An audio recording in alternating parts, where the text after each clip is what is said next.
Huh? Now what is happening here? Oh my god. Oh, oh. Huh?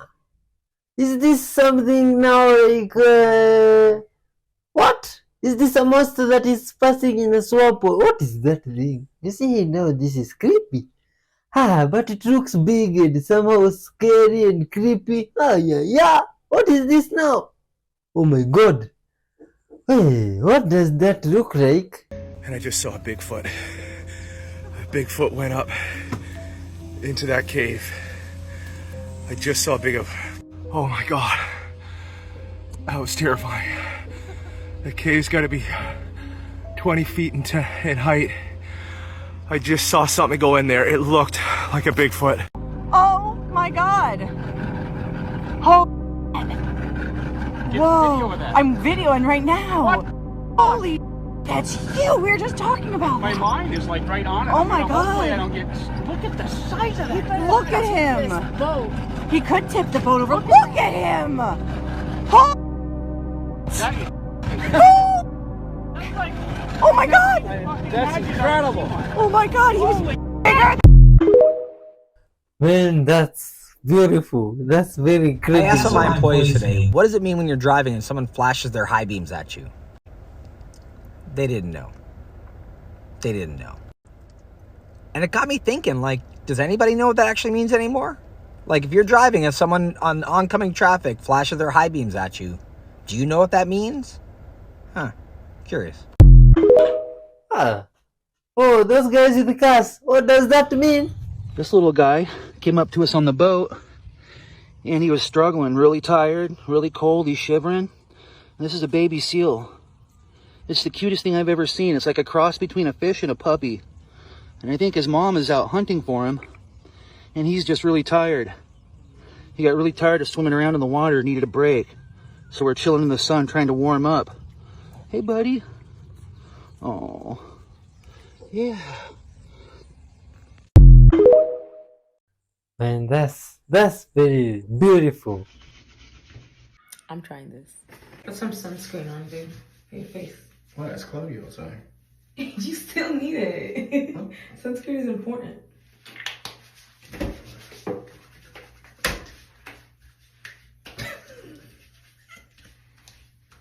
Why are you doing that? Why are you laughing? Why are you doing so hard on your face? Why? Is this not bad? Relax. Babe, relax. Is it gone? No. Oh. Yeah, that's very surprising. Oh, yeah, yeah. So my daughter got this beaded curtain for her birthday, and Dicey thinks it's a gate. Dicey, can you not get out? Dicey, can you not get out? I can't let you out. You have to figure it out yourself. It just opens. It's a curtain. Are you mad? Go get in bed with Chloe.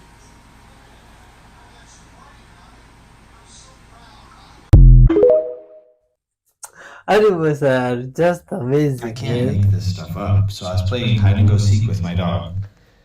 He's right there. And I ran to hide in the closet. I closed the door, but I didn't realize he closed the other door behind it. Or opened the other door. So now the other door is pushed into this one's door handle. Hear it? And I have no way, my arm don't fit around. Dude. I don't want to break this door. Milo, can you help me? Yeah, I know. I don't know what to do either.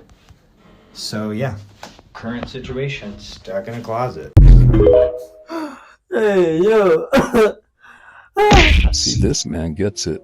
Why are they making all these zombie movies and zombie shows? Bro, they're making all these movies to prepare you for all the stuff that could possibly happen, bro. Do I think the zombie itself is going to be a thing? No. However, I think the zombie apocalypse concept is going to be a thing. Pause. What is the difference between the Walking Dead scenario and the old school Mad Max scenario? No. The only difference is the people that's going to kill you moving real slow. But Mad Max, oh, this is regular people that's hungry, need resources, want your gas, and know you got resources, and they come to get it. They move much quicker, yeah, no. Mad Max, bro. I think that'll happen yet. World War Z? Yes. They taught us how to stop the zombies. There's something that happens when you shut down the nervous system. There you go. Zombie or not. There you go. It's just for entertainment purposes, man. All right, everybody. So what really happened on September 23rd and 24th? I purposely did not put a video out because I wanted to stay back and pick up the vibe of everything. Okay? And I'm watching what a lot of other people are posting about September 23rd and September 24th, and all these crazy things are going to happen. And I wanted to see for myself, before I put out a video, what is really going on September 23rd, September 24th. And I'm going to tell you exactly right now. Are you ready to stick with me for this? Here it is. This is what you experience, depending on where you are on your spiritual friggin' path. Okay? How long have you been awake? Are you awake? Has it been weeks, months, years, decades? Okay? Are you living your truth? Are you speaking your truth? Are you full of shit? Okay? Are you still holding up the masks? Are you an ego? Are you in higher self? This has a lot to do with you as an individual. One way or the other, this is what you experienced. You experienced a download of energy that was of your highest of good for you to experience, that was in accordance to your highest of good, that was in accordance to your individual path and your alignment with that, or the lack thereof, thus far. Okay? With that alignment came timeline changes. Okay? This is karma. Ooh, this is karma being transmuted. Who doesn't love karma being transmuted? Okay? Or you could be sticking and living with your same karma because you are on a spiritual path, your soul is on a path, and you have free will and free choice, and you have made choices. Okay? So everyone has their own individual experience, but you have experienced a download, and you also experienced a karmic shift and a timeline change. That's what you experienced. September 23rd and September 24th was extremely personal for you. Okay? So personally, what I experienced, ready for this? I experienced in waking up, being up for 2 hours, then going to sleep. And this was last night. It could be a couple days before, a couple days after, like a retrograde or a moon phase or astrology. It's not exactly right on, okay? It's probably within a week, okay? But I experienced this powerful light in this half sleep right to my crown chakra. My body tensed right up. The light pulsed through my body, okay? And I lifted up out of my body. That I've done many times in my life, but it's been quite a few years since that this has happened. What happens is the reason why I popped out of my body is because so much high vibration energy was coming in, attuning me, that it could not fit in the body anymore. The soul could not fit in the body at that time in order to receive that much light. Imagine putting 2 gallons of water in a 1-gallon jug. Tell me how that works if you try it. There's gonna be an overflow. Okay, now, ready for this? You wanna talk about a timeline change? All the TikTok videos I posted one right before bed. It went to over 3,000 views within a couple hours, and I woke up and it was up to over 20,000 views. No video has ever done that yet. Coincidence? Timeline change. Alignments happening, upgrades happening. Now I'm also blessed to have many clients worldwide by phone session, and lots of them are telling me the exact same thing. Okay, so it's not just what I experience. I'm going by the collective of what I am experiencing from my clients worldwide, and just all the people that I talk to in general, and what I know that's coming in. Okay, so let me know in the comments, what did you experience now to like September 23rd? Okay, September 24th. What did you experience? Let me know in the comments. This is our head. And somewhere in there, you have the brain. And then you have here the pituitary, and somewhere here, you have the pineal gland. They tell us that this pineal gland is formed like an eye, like an atrophied eye, that it was an eye sometime.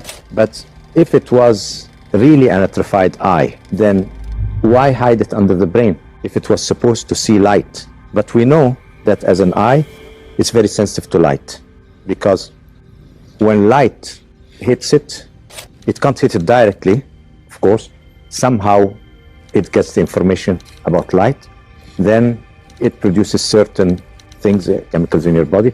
And when there is no light, it produces others. So the moment the light goes off, it starts producing things like, for example, melatonin, and it puts you to sleep. But if this was the main reason for this, then the logical place for it would be somewhere out there. If it's an organ that senses light, the logical place for it would be somewhere where it can get the light. Or why would we need it to begin with? Because the eyes can do it for us. I mean, the eyes can sense the light and send the information to the brain. Why have something that looks like an eye that gets information from outside, but at the same time is pointing downwards, under the brain? It must be, when we speak of its relationship to light. Now we are speaking about light being created in our system. We create our light. So it is sensitive, it could be sensitive to something there, but it is also related to some inner light. You know, this point in the ear, when you have your ear like that, in Chinese medicine, you imagine the ear like this to be like an inverted fetus, with the eyes here, the hands here, you see, and the legs here. It's like that. And the points here in treatment, they reflect every organ in your body. So your whole body is present in your ear like that. Now, in ancient times, there was nothing called jewelry. You wear jewelry here, you wear jewelry there. No. At the time when the door was open, you used things on your body for certain interactions with the forces of nature. So this point here in Chinese acupuncture is called the point of inner light. And if you put some crystals or diamonds here, that means you activate through resonance, you enter into resonance with your inner light. So your inner vision gets activated. And when they had the priestesses, the young priestesses in the temples, one of the way to activate their inner vision was to put any type of crystal or diamond here, depending on what you wanted to do, you see. Today, you find people piercing everywhere. Now that's very, very dangerous. You could completely disrupt the functioning of your physical organs by piercing at this point or at that point or this point. They don't know that every point in the body is related to a certain organ, and you don't know the point you are piercing with what is it related, what are you really piercing, and what metal are you putting there, and what thing, something might be good in one place and not in the other, and all that. So it's very, very dangerous. We have seen, there is evidence that the ancient Egyptians did some piercing and things, and the Sumerians did it, or we have evidence of tattoos in ancient times and all that, but they chose the right symbol, the right shape on the right spot and all that. It wasn't just playing around. So if this is inner vision, why here? Why looking here? It must have a link here and something here. Ear spine goes down here, but why here? Is it looking at something there? The heart is the place where you have the most blood in your body. So it's the center of the fiery element. And fire produces light.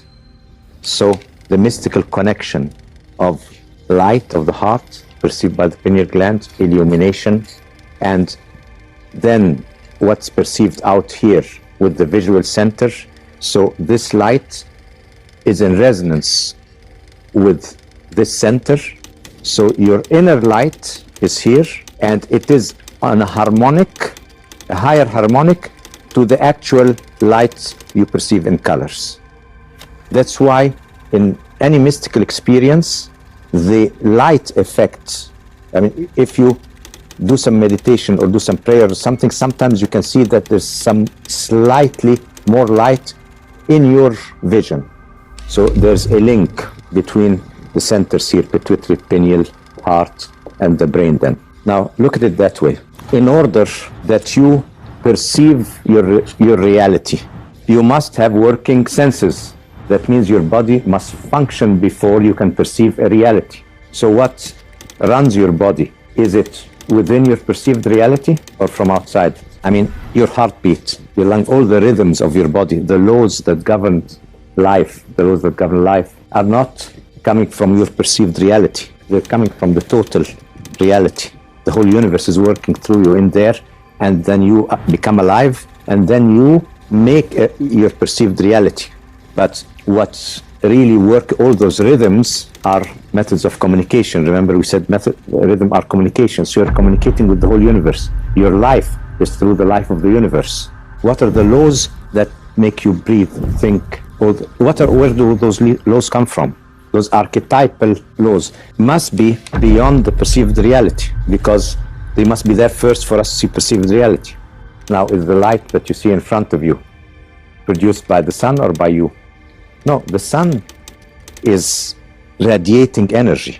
Energy, your brain converts it into light. So you are producing the light. So if you want to see your inner light, it's in front of you. You see, it's right in front of you there. You are producing this perceived reality. It's produced in your brain. I'll tell you something. When you close your eyes and you dream, or when you visualize, does the picture you visualize, whether you're awake or does it have colors and light and everything? Does it? Okay, that means you produce your own light. So all the senses are created in the brain. So you are only taking 5% of the whole. So if you can only perceive 5% of the whole, how can you assume that you are translating the whole reality out there? No way. That's why you call perceived reality. If I make my reality, I'm like a projector, you know. When you go to the movies, you watch the screen, and then in front of you there on the screen, you see the film, don't you? You have to see the film out there, and you think the film is out there. Is the film out there? No, where is the film? No, it's in the projector. I mean, where is the film that you see out there? It's a roll of film in the projector. But you think it's out in front of you there, because it is projected there. What projects it? Light. Light. I'm taking another example. I'm going a step further. Now we went to the step after you produced it in your brain. Now we're taking the next step, you see. The next step is, after you produced in your brain, you have to project it outside. Because this reality, if it's not projected, it's not, you don't feel it as your environment. So the senses do not only capture information, it's not a one-way street. No, all your senses work both ways. So active in reception and active in projection. In the projection of your reality outside, and then you think it's outside you, but you are really projecting it. It's like a projector. During the movie, you're living the film out there, but in reality, the film is in the projector. See, and the light is taking it out there. It's projected outside. So the projector is your brain, the film is in it, and you project it outside. Now, the act of projection and the act of producing light and all that, you see, takes energy. So a projector, if you keep it running for a long time, it will heat up. Same thing with you.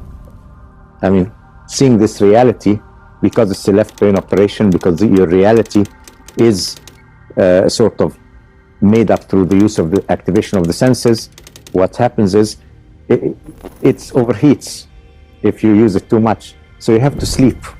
You can only use it for so long, and then you have to sleep a bit. You can't keep this reality out there for a long time, because you need a certain amount of stress to have it. But there are easy ways. Whenever it gets too stressful, you daydream. So you activate the other part of the brain. And then some daydreaming is relaxing. See, if a person has too many problems, he just daydreams a bit, yeah, and then you feel, and with many people, it becomes automatic. You see, it becomes automatic. The more you stress them, the more they fly out, and the more you concentrate, because reality, you know, the left brain, okay, I see reality, I go more into concentration, puts more stress.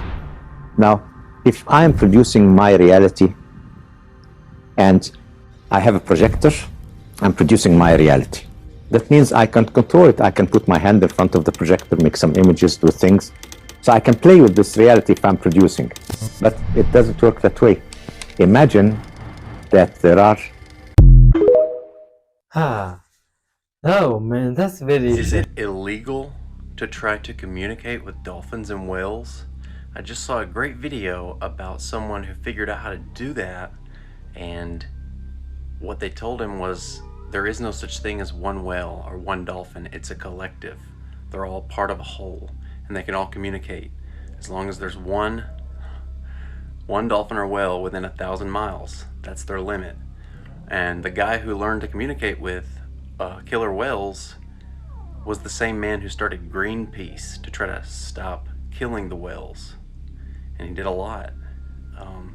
Do you know anything about this? This seems like one of those crazy, and apparently it's really, really illegal. So if you get caught trying to communicate with dolphins or whales at your local beach, you could be fined up to $100,000.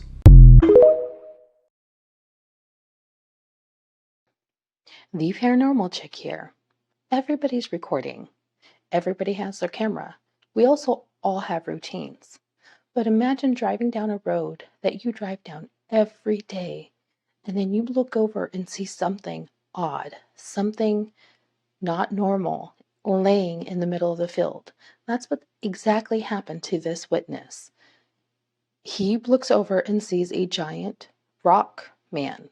Now, this could be explainable. It could be somebody playing a joke or an art sculpture. It could be any number of those things. But it's just odd that we're capturing so much more paranormal on film that we question everything. Take a look at this giant rock man and tell me what you think. Look at that, dude. We got a big rock man in the middle of a field. Tell me what the world? Come on now. Look at that, dude. We got a big rock man in the middle of a field. Tell me what the world? Come on now. You see, with my curiosity, I could have tried to throw a stone and see if that guy reacts. We have an expired Dexcom now. Are you ready? Oh, that didn't work out. Are you ready again? Boom, bump, bump. Leaders are readers. Click, click.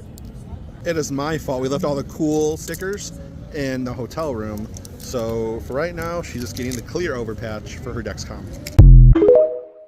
What is that?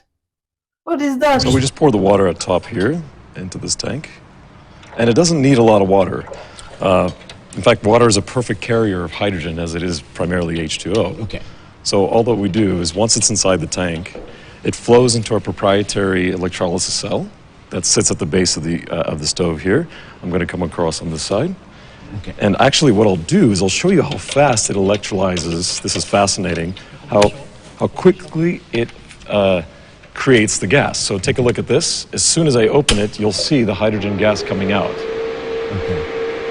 So that's the gas there. Mm-hmm. It's quite faint, but as you can see it, that's the hydrogen gas being produced immediately from the water. gas is already... It's already there. Less than 2 seconds, the gas is being produced. So now, as I close it, what's happening is the gas is then being rerouted to the burners here. There's 2 burners. Okay. So once I turn it off, turn it on again, there are 2 burners. I'll go ahead and... You can actually see bubbles of water from That's it. That's the gas with the bubbles. And then I'm just going to go ahead and ignite this flame.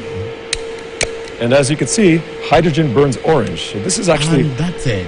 A very hot flame. It's a flame. Roughly 1600 degrees, but we had to make the flames quite small in order to make very efficient cooking. So this is one of the most... really hot. I could It's really actually hot. feel the heat. Yeah, already, or even sitting there, right? So, how long can a bottle of water last? How many? You know, in Kenya, the favorite Fantastic delicacy question. is githeri. Yeah. It's boiled here for probably 2 hours. Yeah. How much water would I need to boil food for 2 hours? Fantastic question. I'll just go ahead and turn it off so you could hear that. But very simple, that's how it works. And with this technology, what's most fascinating about it is how little water it uses. Yeah, this tank holds 2 liters of water. From our calculations, we've been able to cook for 5 days on 2 liters of water.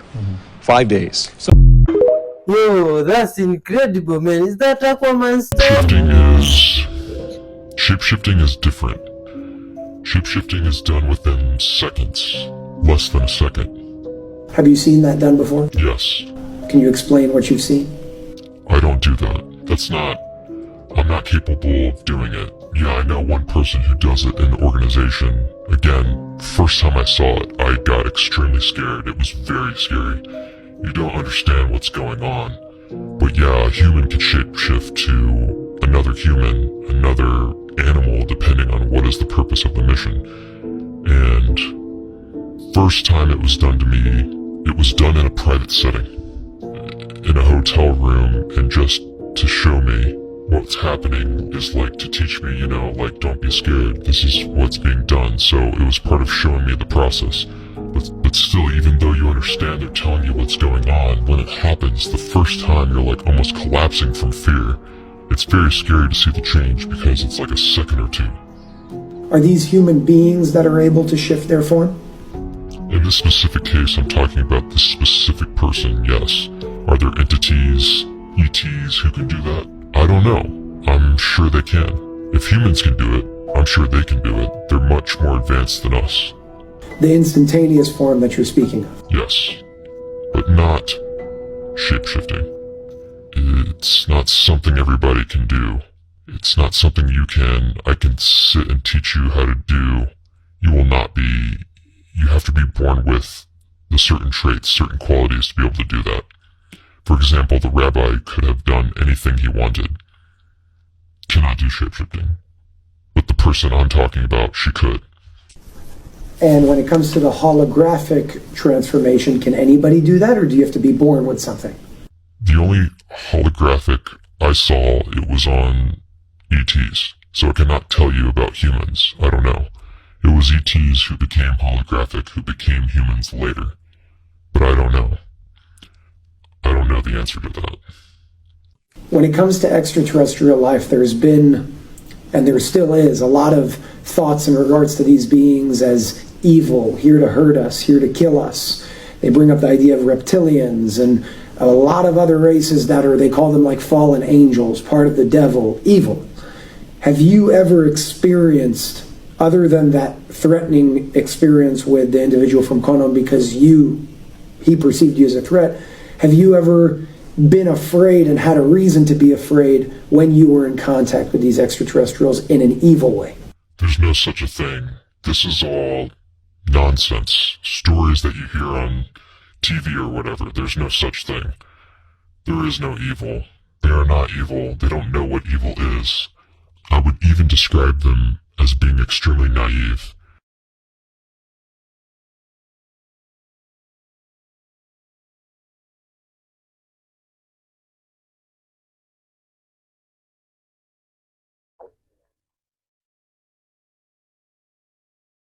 Today do not have to shapeshift into reptilian-like entities. However, please note that when Ray says that, let's pause. Please note that when Ray says that there is no such thing as reptilian race, what he means is that there is no physical planet at this point in time with reptilian-like entities, with evil intentions to hurt power today, to what? Do not have the ability to shapeshift into reptile-like entities. However, they are not different race. Just as there are shapeshifters who use their abilities for positive purposes in TLS. What are those? There may also be shapeshifters who are not affiliated with the organization who use their abilities for negative purposes. What? However, these individuals are human beings with a mother and a father who originate from planet in this lifetime. How? This knowledge comes from both Ray's first-hand experience along with information and knowledge that he has been taught and given by TRS agents who are some of the highest-ranking individuals in this field of experience and knowledge. Oh my God! Now that is a bit scary and too much information. What do you think about this Ray story, man? Is it real or is just some... What? Oh my God, this is scary. Please share your thoughts on what you think about it. Ah, let's love one another. Share love, peace, forgiveness. Care for everybody as you do for yourself, man. There are most definitely dark forces and energies that are at play here on Earth. However, they are not physical extraterrestrial entities. The individuals and entities who are participating in these satanic rituals are human beings. What? Albeit very evil human beings. In summary, it is important for everyone to understand that we are speaking about physical extraterrestrial beings. They are kind and gentle souls with supernatural powers. Yeah, I was attacked because he thought I'm doing something bad to him. He was scared himself. It was my mistake. I shouldn't have done it. I just decided because I'm curious to go and have a conversation with him or talk to him, and I saw him as an animal, not as an entity. For me, it was an animal, a weird animal, and I was curious. I went to basically pet him, and he attacked me. But do they have the power to attack? Yeah. Are they attacking? No, absolutely not. They don't know what wars are. They do not have wars. There is no violence. There's only self-defense, just like in my case. But no, all the stories about evildoers and all that, this is only, unfortunately, on our planet. What would your response be to individuals who say that they've had first-hand experiences with the reptilians who are drinking blood, extraterrestrial beings who are coming to kill you and eat you? No such a thing. Do you think that those people are just lying? Not necessarily, because there are humans who do that, and they can do it as a disguise of a reptilian, and under drugs, they can put you under the influence of drugs, and you are going to believe the story. I'm not telling you that they are lying, but it's either they are lying or somebody's lying to them, and it's a mind game, and there are a lot. Unfortunately, there are a lot of evildoers in this world. That's part of my disagreement with TLS. Like, how they allow things such as, in one way they do a lot of things like helping kids. I've been on missions underground with helping kids. We're talking about thousands and thousands of kids, but they don't seem to finish the job. And there are more kids, and there are more evildoers, and you need to take care of them. And the only way to take care of them, in my book, is to use violence, unfortunately. I'm not a violent person, but when you need to use violence, you got to use violence in order to solve the problem. But they've done a lot, and sometimes TLS did use weapons or violence or stuff like that, but very rarely. So you've shared many times, and I've shared on your behalf, and in some ways on behalf of the organization as a whole, regarding certain operations that were done specifically throughout the year of 2020 with underground tunnels, an elaborate underground tunnel system run by very evil people, and many operations and missions having to do with rescuing or freeing children, as you like to say. A lot of people believe that the entities, the individuals who are operating in these underground tunnels are extraterrestrials who are very evil, doing terrible things to the human race. Now, you've been there many times, or you've been there a few times. Can you explain your experience down there, what it looks like, and if you've seen extraterrestrials or beings of other form down there at any point? There are no ETs down there. This is, again, stories from the media, maybe. No, doesn't exist. It's unfortunately humans, evil humans, who are doing a lot of evil things. The children are only part of the issue. And yes, some were killed on our side. On their side. And thank God it was more on their side than our side. But yeah, some of my friends got killed on the missions. It was extremely dangerous. Those tunnels are protected with crazy technology by those evildoers. And you you have to go with special shoes and special equipment. We did succeed in removing many, many, many children. I'm not going to tell you the numbers. I'm talking a huge number. And it was done all over the world. I was more involved in the New York section of the job, but it was down in Australia, all over. Those tunnels are all over the world for many, many years. Governments know about it. Governments know who the evildoers are. The evildoers are basically the people running the show. We do not have governments. This is all puppets, and I'm hoping that something good will happen soon, and somebody will be able to come and get rid of those people for good. Wow, now that's scary. Huge crab crew found on a beach in Africa. Huh?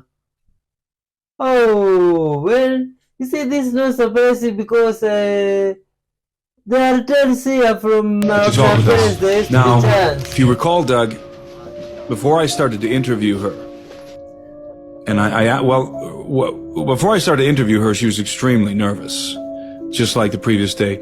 But then after I asked her the first question, and it was simply, Talia, please tell us what happened to you.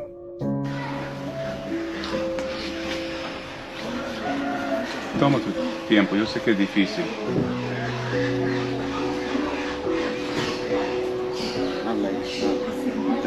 It's extremely traumatized, this girl.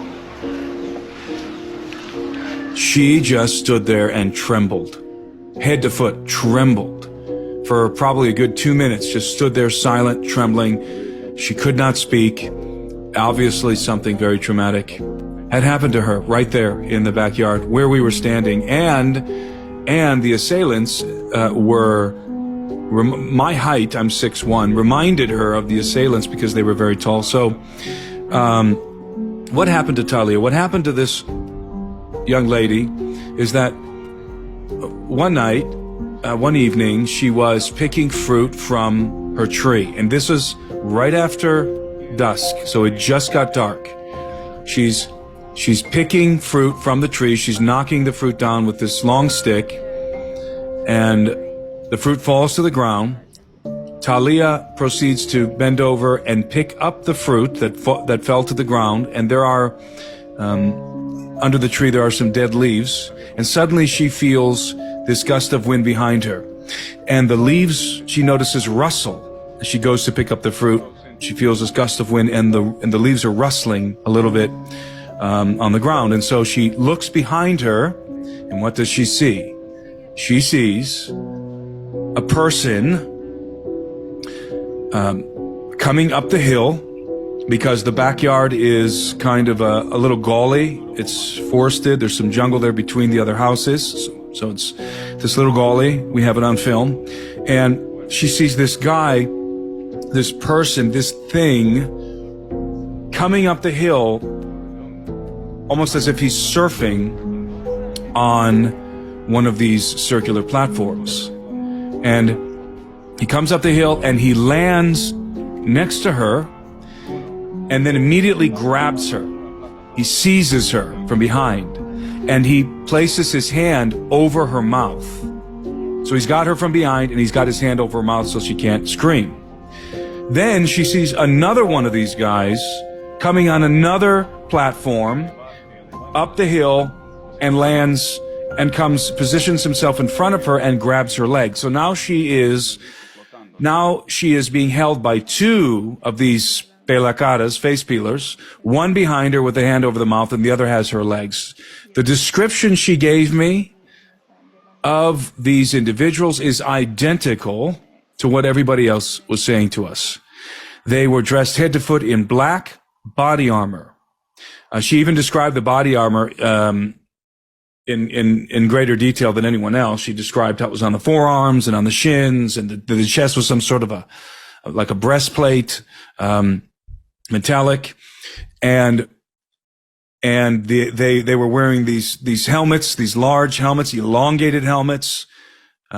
I covered the entirety of their faces. So the very same description that everybody else gave to us, this is what Talia encountered. They were very tall.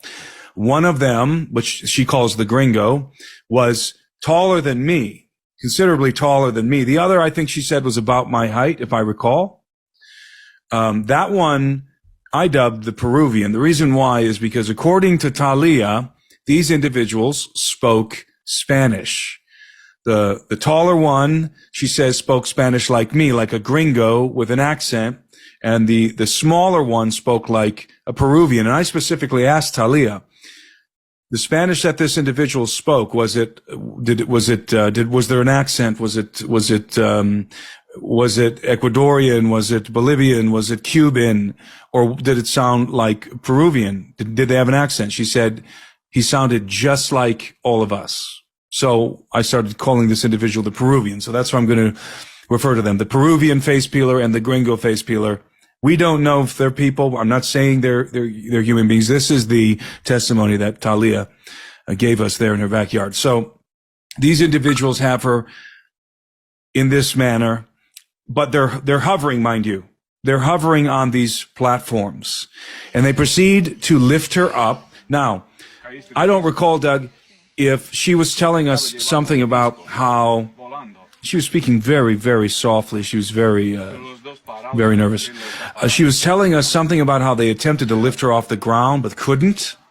Somewhere in the course of this encounter, they were attempting to lift her off the ground, and for some reason, they were having a hard time. So they took her behind this hut that's there on the property. And then they proceeded to take out a powder. The Peruvian put some powder in his hand, and then he put some cream. He had this little bottle with cream in it, and he mixed the powder and the cream together. Then he took a nasal syringe, he sucked up the substance and shot it up her nose. Oh, that's a very creepy story, man. What do you think happened there? Oh, this is that place you have been seeing, where the people are saying there is a door. What do you say? A door which is being opened by a giant heart. Now some guys went up there. He's 5 feet away, but at the same level. Yeah. Yep, you're right there. You're right at the top. Can you not see it or something? No. It's like round. It's probably hard. And when you're up there, he's up against the wall like this, like, you know. Right.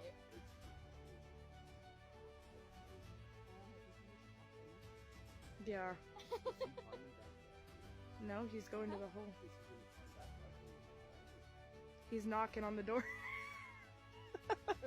He's knocking on the door. That's hilarious. I don't know his promise right now. I think he's just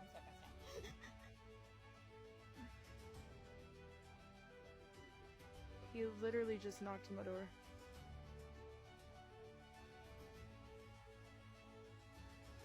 He's knocking. So the idea is that the hinges are on the right. What do you guys think?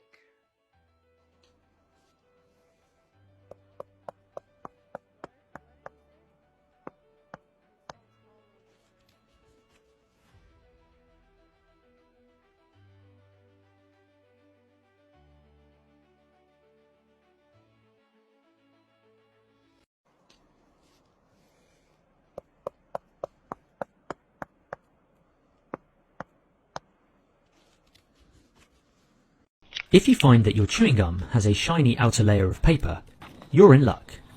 Unfold the paper and cut it into 4 strips, making sure that these strips are shaped like an hourglass. These 4 strips are 4 opportunities for you to start a fire. This material is conductive, and the voltage coming out of the battery is channeled into the narrow part of the paper, and it generates a lot of heat. Enough heat for it to ignite. For the next step, you will need a battery. The head torch I use has a AA battery in it. Most torches and flashlights tend to use similar batteries to this. To get a flame, I put one end of the shiny side of the paper on the negative end of the battery, and then the other end of the paper onto the positive side of the battery. Now, you don't have much time when lighting a fire using this method, and it's pretty easy to get wrong, which I will demonstrate here. In this example, the narrow part of the paper was too thin and it burnt through too quickly. But on the second go, you can clearly see that the narrow part of the foil ignites as the two ends of the battery come into contact with it. The flame doesn't last too long, so best to be prepared with some tinder material to grow that flame into a fire. In this next demo, I use some dead bracken to pass on the flame from the chewing gum wrapper. It's not a survival skill that you will need to do often, but it's one of those that's always good to know how to do. Just be careful, batteries and flames do not mix well. Yo, that's very interesting, man. That's some hack you can use in the jungle or from this side of the world. That's very useful. Can use it when you're going to visit my friend there where there is no electricity. Much love to you for watching up to this far. You are very loved and respected and wonderful, and you are beautiful just as you are. Big up to yourself for watching and hitting the like button. Even if you have hit the super ring, big up! God bless you, man. Big up! George Jr., Justin Stone, Josie, how are you? And your cat. Much love. Bye bye till we meet next time, man. Yo, you are loved. Toodles!